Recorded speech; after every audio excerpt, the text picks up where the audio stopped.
प्यारे बच्चों, पिछली क्लास में हम सब प्रश्नावली 1.1 के प्रश्न को हल किए थे। अब आगे हम लोग पढ़ेंगे अंकगणित की आधारभूत प्रमेय। अंकगणित की आधारभूत प्रमेय पढ़ने से पहले हमें यह जानना होगा कि भाज्य संख्याएं क्या होती हैं और अभाज्य संख्याएं क्या होती हैं। पिछली क्लासों में हम लोग देख चुके हैं अभाज्य संख्या की परिभाषा, एक को छोड़कर वो सभी संख्याएं जो केवल एक से विभाजित हों और स्वयं से विभाजित हों। ऐसे नंबर, 1 को छोड़कर ऐसे नंबर जो केवल और केवल 1 से विभाजित हों और स्वयं अपने आप से विभाजित हों, किसी अन्य संख्या से विभाजित ना हो, अभाज्य संख्याएं कहलाती हैं। अभाज्य संख्याएं 1 अभाज्य संख्या नहीं है, ये अच्छी तरह से जान लें। 1 क्या है? अभाज्य संख्या नहीं है। अभाज्य संख्या को इंग्लिश में प्राइम नंबर भी बोलते हैं, इसलिए इसे P से रिप्रेजेंट किया जाता है। तो अभाज्य संख्याएं कौन कौन होती हैं? 2, 3, 5, 7, 13, 17, इस तरह से आगे बढ़ते जाएंगे। अभाज्य संख्याओं की संख्या क्या होती है? अनंत होती है। अभाज्य संख्याओं की संख्या क्या होती है? अनंत होती है। ये जाके कहीं रुकेगा नहीं, बढ़ता ही जाएगा। अभाज्य संख्याएं अनंत होती हैं। सबसे छोटा प्राइम नंबर 2 होता है। सबसे छोटा प्राइम नंबर क्या होता है? 2। अभाज्य संख्याएं, सबसे बड़ी अभाज्य संख्या कोई पूछता है तो हम क्या बताएंगे कि सबसे बड़ी अभाज्य संख्या हम नहीं बता सकते हैं, क्योंकि सबसे बड़ी अभाज्य संख्या कोई है ही नहीं जिसे हम बता सकें कि ये सबसे बड़ी अभाज्य संख्या है। क्यों? क्योंकि अभाज्य संख्याओं की संख्या अनंत होती है, तो हम लास्ट सबसे बड़ा नंबर नहीं बता सकते हैं कि कौन सबसे बड़ी अभाज्य संख्या है। ध्यान से देखें, केवल 2 ही सम अभाज्य संख्या है। केवल यहाँ पे देखें, केवल 2 ही ऐसी है संख्या जो यहाँ पे सम है, नहीं तो ये सभी संख्याएं क्या हैं? असम है, अविषम संख्याएं हैं, सम नहीं है। केवल 2 ही एक ऐसा सम संख्या है जो यहाँ प्राइम नंबर के समुच्चय में है। तो यदि कहा जाए ऐसी अभाज्य संख्या बताइए जो सम हो, तो उसका आंसर क्या होगा? 2 होगा। भाज्य संख्या किसे कहते हैं? जो संख्याएं अभाज्य संख्याएं नहीं होती हैं वो क्या होती हैं? भाज्य संख्या होती है। मतलब ऐसी संख्याएं जो अपने आप से कटें और स्वयं अपने आप से कटें और एक से भी कटें, उसके अतिरिक्त भी किसी अन्य संख्या से कटें, ऐसी संख्या क्या होंगी? भाज्य संख्याएं होंगी। और 1 क्या है? भाज्य संख्या है। ये अच्छी तरह जान लें, 1 क्या है? भाज्य संख्या है। अंकगणित की आधारभूत प्रमेय हम लोग पढ़ेंगे। अंकगणित की आधारभूत प्रमेय अंकगणित की आधारभूत प्रमेय को क्या बोलते हैं? Fundamental theorem of arithmetics. Fundamental theorem of arithmetics. प्रत्येक भाज्य संख्या को अभाज्य संख्या के एक गुणनखंड के रूप में व्यक्त किया जा सकता है। प्रत्येक भाज्य संख्या को अभाज्य संख्याओं के एक गुणनफल के रूप में व्यक्त किया जा सकता है तथा यह गुणनखंड अभाज्य गुणनखंडों के आने वाले क्रम के बिना अद्वितीय होता है। प्रत्येक भाज्य संख्या को अभाज्य संख्याओं के एक गुणनफल के रूप में व्यक्त किया जा सकता है तथा यह गुणनखंड अभाज्य गुणनखंडों के आने वाले क्रम के बिना अद्वितीय होता है, यूनिक होता है। मतलब इसे हम दूसरे रूप में नहीं लिख सकते हैं, दूसरी संख्याओं के गुणनफल के रूप में नहीं लिख सकते हैं। देखें, अर्थात यदि कोई भाज्य संख्या दी गई है तो उसे अभाज्य संख्या के गुणनफल के रूप में लिखने की केवल एक ही विधि होगी। केवल एक ही विधि होगी जब तक कि हम अभाज्य संख्याओं के आने वाले क्रम पर कोई विचार नहीं करते। जैसे कोई संख्या लिखी है, उसका अभाज्य गुणनखंड इस तरह लिख दिए, 2 गुणित 3 गुणित 5 गुणित 7 को वही मानते हैं जो ये देखिए, यहाँ क्रम बदल लेने से संख्या नहीं बदलेगी। क्रम बदल दिए, केवल यहाँ क्रम बदल गया है, तो यहाँ ये संख्या नहीं बदल रही है। तो इस रूप में यदि हम देखते हैं कि क्रम का कोई महत्व न हो, तो वो जो संख्या लिखी हुई है अभाज्य संख्याओं के गुणनफल के रूप में, वो यूनिक तरीका, वही एक तरीका होगा जिसे उस अभाज्य संख्याओं के गुणनफल के रूप में लिखा जा सकता है। देखें, पिछली कक्षाओं में हम लोग महत्तम समापवर्तक HCF, highest common factor, LCM, least common multiple, लघुत्तम समापवर्त पढ़ चुके हैं। HCF के बारे में सब लोग जानते हैं। महत्तम समापवर्तक क्या होता है? वह बड़ी से बड़ी संख्या जो दी गई संख्याओं को पूर्णतः विभाजित कर दे। वह बड़ी से बड़ी संख्या जो दी गई संख्याओं को पूर्णतः विभाजित कर दे मसप कहलाता है, महत्तम समावर्तक कहलाता है। एलसीएम क्या होता है? वह छोटी से छोटी संख्या जो दी गई संख्याओं से पूर्णतः विभाजित हो जाए। वह छोटी से छोटी संख्या जो दी गई संख्याओं से पूर्णतः विभाजित हो जाए उसे लीस्ट कॉमन मल्टीपल कहते हैं, लघुत्तम समापवर्त कहते हैं। ये सब चीजें हम लोग पिछली क्लासों में कक्षा 7-8 में पढ़े हुए हैं। देखें, हम लोग एचसीएफ और एलसीएम ज्ञात करने की 3 विधियां जानते हैं। एचसीएफ एलसीएम ज्ञात करने की 3 विधियां हम लोग मुख्यतः जानते हैं। एक तो परिभाषा से करते हैं, परिभाषा का प्रयोग करके करते हैं, एलसीएम एचसीएफ ज्ञात करते हैं। दूसरा भाग विधि से करते हैं और तीसरा अभाज्य गुणनखंड विधि से करते हैं। अभाज्य गुणनखंड विधि से 3 तरीके हैं एलसीएम एचसीएफ ज्ञात करने के। तो प्रश्नावली 1.2 में एचसीएफ और एलसीएम ज्ञात करने के लिए हम लोग ये तीसरा तरीका का प्रयोग करेंगे, अभाज्य गुणनखंड विधि का। अभाज्य गुणनखंड विधि, तो देखें अभाज्य गुणनखंड विधि क्या है, अभी हम लोग देखते हैं।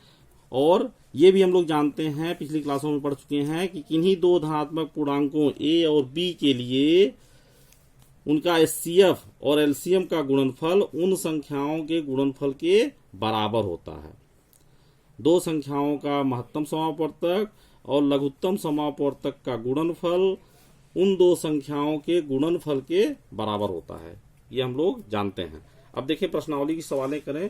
प्रश्नावली 1.2 का ये देखिए पहला प्रश्न है। पहले प्रश्न में ये कोई पार्ट है, शायद 5वां पार्ट है। तो इसको देखें, इसमें लिखा है अभाज्य गुणनखंड करना है, इसका अभाज्य गुणनखंड करना है। तो अभाज्य गुणनखंड करने की विधि क्या है? पहले हम लोग 2 से भाग करते हैं, इसको पहले 2 से भाग देते हैं, फिर 3 से भाग करते हैं। 3 से भाग नहीं गया तो 5 से करेंगे, 5 से नहीं गया तो 7 से करेंगे, 7 से नहीं गया तो 11 से करेंगे, 11 से नहीं गया तो 13 से करेंगे। इसी तरह आगे बढ़ते जाएंगे और अभाज्य संख्याओं से भाग देते जाएंगे। तो यहाँ पे देखें, जब हम 2 से स्टार्ट करते हैं भाग देना तो भाग नहीं गया, 3 से दिए नहीं गया, 5 से दिए नहीं गया, 7 से दिए नहीं गया। तो बढ़ते बढ़ते बढ़ते बढ़ते इसी तरह जब 17 का नंबर आया तो 17 से भाग देने पर ये भाग चला गया। फिर जो नंबर मिला उसको फिर से हम 2 से स्टार्ट करते हैं भाग देना। 2 से दिए नहीं कटा, 3 से दिए नहीं कटा, 5 से दिए नहीं कटा। तो इसी तरह करते करते 19 पे पहुंचने पे हमें ये मिला कि ये 19 से कट गया। तो इसी तरह फिर आगे प्रक्रिया करते हैं। तो इसका ये क्या है? अभाज्य गुणनखंड। ये क्या लिखे हैं? अभाज्य संख्या लिखिए, ये प्राइम नंबर लिखे हैं, ये प्राइम नंबर है, ये प्राइम नंबर है। इसीलिए इस गुणनखंड को क्या बोलते हैं? अभाज्य गुणनखंड कहते हैं, क्योंकि इसमें सभी क्या संख्याएं लिखी हैं? अभाज्य संख्या लिखी हुई है। देखें 140 का भाज्य गुणनखंड करना है तो पहले देखें यहाँ 2 से भाग किए, कट गया, फिर 2 से भाग किए, कट गया। अब ये 3 से भाग देंगे, 3 से नहीं कट रहा है तो 5 पे आए, 5 से भाग दिए तो 5 से भाग दिए तो ये कट गया।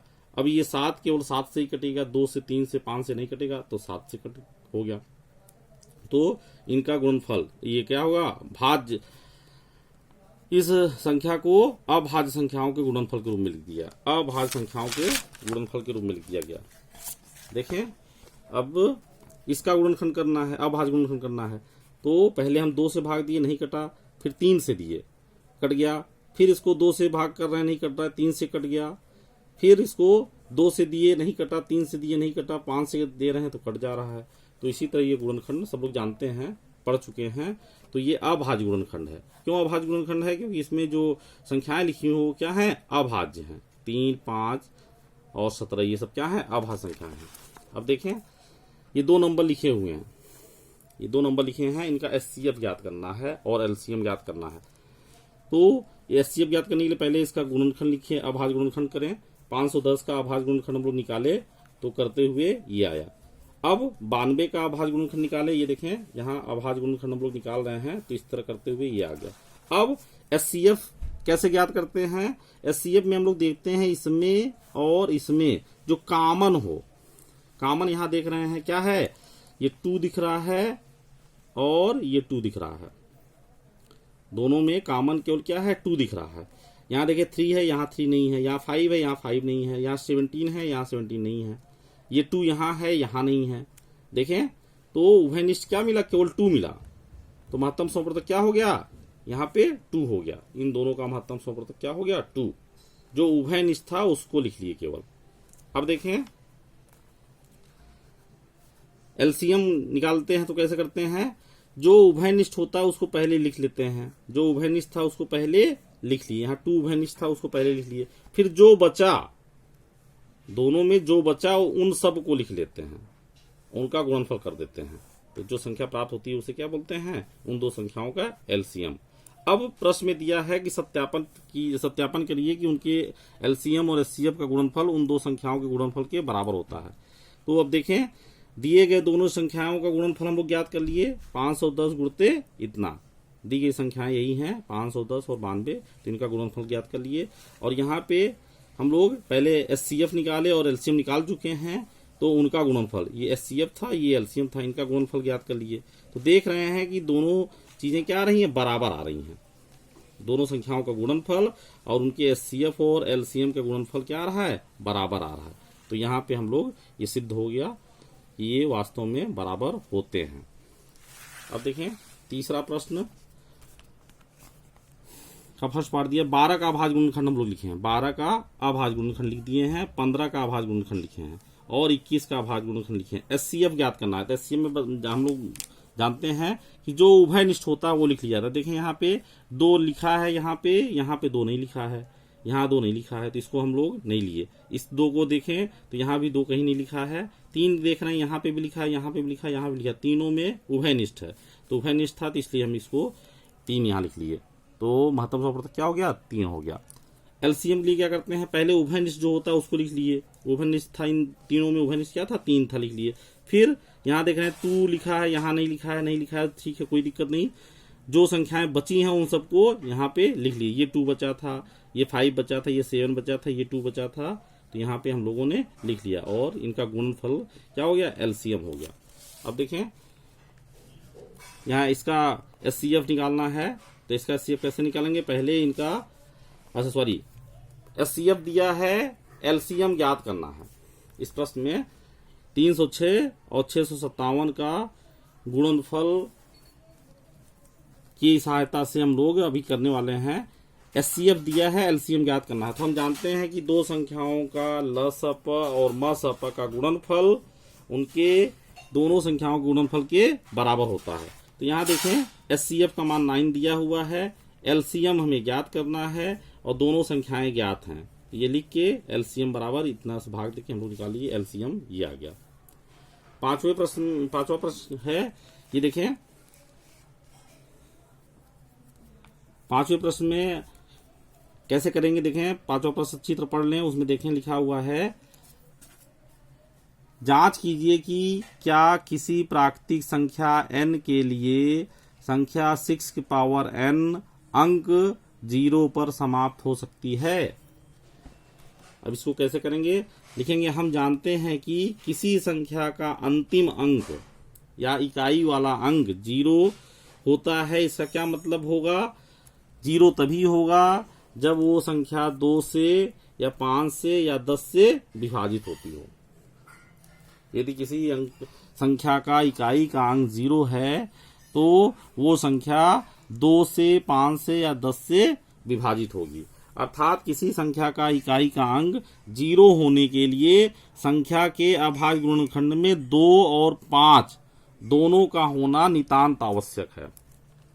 किसी संख्या का इकाई का अंक 0 होने के लिए उस संख्या के अभाज्य गुणनखंड में 2 और 5 दोनों का होना नितांत आवश्यक है। 2 और 5 दोनों होने चाहिए इसके अभाज्य गुणनखंड में। देखें यहाँ संख्या 6 पावर n की बात की जा रही है, तो 6 को हम यदि तोड़ते हैं किस रूप में? अभाज्य गुणनखंड के रूप में, अभाज्य गुणनखंड के रूप में, अभाज्य संख्याओं गुणनखंड के रूप में लिख रहे हैं। तो 6 को क्या लिखते हैं? 2 × 3। तो यहाँ पे देखें 2 × 3 पावर n था, तो यहाँ अलग अलग पावर हो गई। अब यहाँ हम लोग देख रहे हैं कि यहाँ 2 तो दिख रहा है, इसके अभाज्य गुणनखंड में 2 दिख रहा है हमें, लेकिन यहाँ 5 नहीं है। यहाँ संख्या के अभाज्य गुणनखंड में 5 उपस्थित नहीं है। अतः 6 पावर n किसी भी प्राकृतिक संख्या n के लिए अंक 0 पर समाप्त नहीं हो सकती। मतलब n का कोई ऐसा मान नहीं होगा जिसके लिए हम इसको हल करें और अंत में क्या आ जाए, 0 आ जाए। तो हमें कोई भी ऐसी प्राकृतिक संख्या नहीं मिलेगी। क्यों नहीं मिलेगी? क्योंकि यहाँ पे 2 तो दिख रहा है लेकिन 5 इसमें नहीं है। और यदि 5 नहीं है तो 5 और 2 का गुणा करने पर ही 10 आता है। 10 मतलब लास्ट में 0, इकाई वाला अंक क्या हो जाता है, 0 हो जाता है। तो यहाँ पे ऐसा नहीं होगा। किसी भी n के किसी मान के लिए हमें 6 पावर n की इकाई के अंक पे 0 प्राप्त नहीं होगा। देखें, 6वां प्रश्न है, लिखा हुआ ये संख्या दी हुई है 7 × 11 × 13 + 13। कहा जा रहा है कि क्या ये संख्या भाज्य है या अभाज्य है, इसके बारे में बात करनी है। तो यहाँ देखें, यहाँ 13 दोनों जगह कॉमन दिख रहा है, कॉमन ले लिए 11 से 70 और 78 हो गया। ये संख्या ये हो गई। चूंकि दी गई संख्या का गुणनखंड 13 और 6 है तो ये संख्या क्या हो गई, भाज्य हो गई। भाज्य संख्या कौन होती है? अभाज्य संख्याओं के अतिरिक्त जो संख्याएं होती हैं वो भाज्य संख्या होती है। भाज्य संख्या मतलब जो एक और स्वयं से कटने के अलावा किसी अन्य संख्या से भी कटे। तो ये दी गई संख्या यहाँ 13 से भी कटेगी और 6 से भी विभाजित होगी, इसलिए ये क्या है, भाज्य है। यहाँ इसी तरह दूसरी संख्या भी दी हुई है। यहाँ 5 कॉमन दिख रहा है, यहाँ 5 लिखा है, यहाँ 5 लिखा है, 5 कॉमन ले लिए, हल किए, ये आ गया। अब दी गई संख्या, ये जो संख्या दी हुई है ये 5 से विभाजित होगी, 1009 से विभाजित होगी। अतः ये दी गई संख्या क्या है, भाज्य संख्या है। क्या है, भाज्य संख्या। ये दी गई संख्या क्या है, भाज्य संख्या है।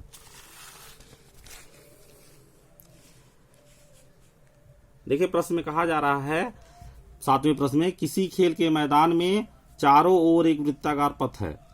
इस मैदान का एक चक्कर लगाने में सोनिया को 18 मिनट लगते हैं, जबकि उसी मैदान का एक चक्कर लगाने में रवि को 12 मिनट लगते हैं। अर्थात रवि क्या है, तेज दौड़ता है। रवि को केवल 12 मिनट लग रहे हैं और सोनिया को 18 मिनट लग रहे हैं। इसका क्या मतलब हुआ, रवि तेज दौड़ रहा है और सोनिया धीमे दौड़ रही है। ठीक है।